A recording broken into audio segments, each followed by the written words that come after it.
Joala ko joket mondo jiw mondo timo ohala mar pur kod ohala kaachiel kod mula ka jalony e weche mag ohala kod tiyo kod omenda wacho ni sekta ariyogi pod nitiere kod thuolo maber mar ohala kaunti ma Migori. Jojma mathoth.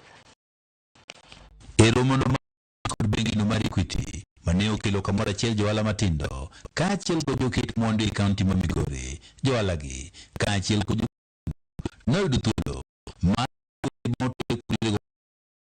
e kaunti ma Migori. Imed jiwowa mondo wamed dongruok e Migori town. Gi johala wetewa moko ajiwo ni mondo ng'ato ka ng'ato chung' motegno ohande. Kiyudo loan to kik itugo godo. Ichungo motegno mondo mi itimo gi loan. Dwaro mondo obed a point of networking mag jo business nikech wagi jo business mopogore. Koro ka gibiro kanyakla achiel kama ginyalo discuss challenges magi face, ginyalo discuss opportunities mantie. Johala matindo gi kaachiel kod joket mondo e kaunti ma Migori noyudo puonj e yore ma ginyalo geng'o midhieche ma osudo ka thiro wendeni maggi e kaunti ma Migori. Tuko hapa kwa ajili ya kubadilishana mawazo ya kibiashara na kwamba kulingana na biashara yetu ni changamoto gani tuko na kelo patch gi kanyakla to gi mwanya timo manya konyo mogre koro e yo macha ng'ato ka kelo wechene ng'ama chielo be kelo wechene to giwacho ma onego tim kama tiyudo ni ng'ani otimo kama.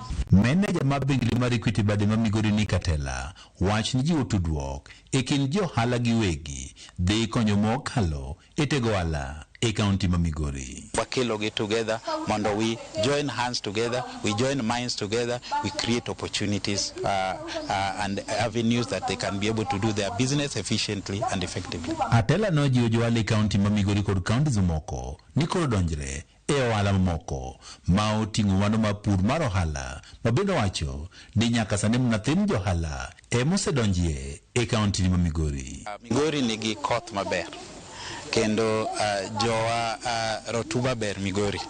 Koro there is an opportunity for agribusiness manyalo timore maber. We have a lot of land in Migori manyalo timo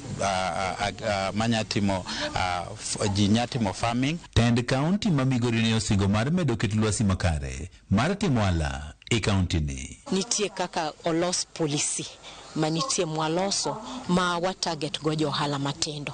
Kakwa nya konyo johala en yora achiel wang'eni e county ma wantiere kata e piny ma wantie sani joma ng'eny economy marwa nyalo dongo to joma ng'eny manie economy wa gin joma ni piny gi. Koro wan kaka county wabiro gi policy moro aina ma kakwa nya medo dongo jogi achiel kuom gi en wadwa biro gi puan gi policy moro manya konyo gi kaka ginya yudo loans matindo koni gi koni to wamiyo gi loans ka gine group. Johala matindo kaachiel kod joket mondo e kaunti ma Migori kata kamano ywak ni medruok mar osuru e pacho kae sani koro thiro ohendnigi ka dwaro margi en ni mondo koro piny owacho dwok piny osuru ma gigolo. Juma Ramogi TV Migori. Riwruok jolony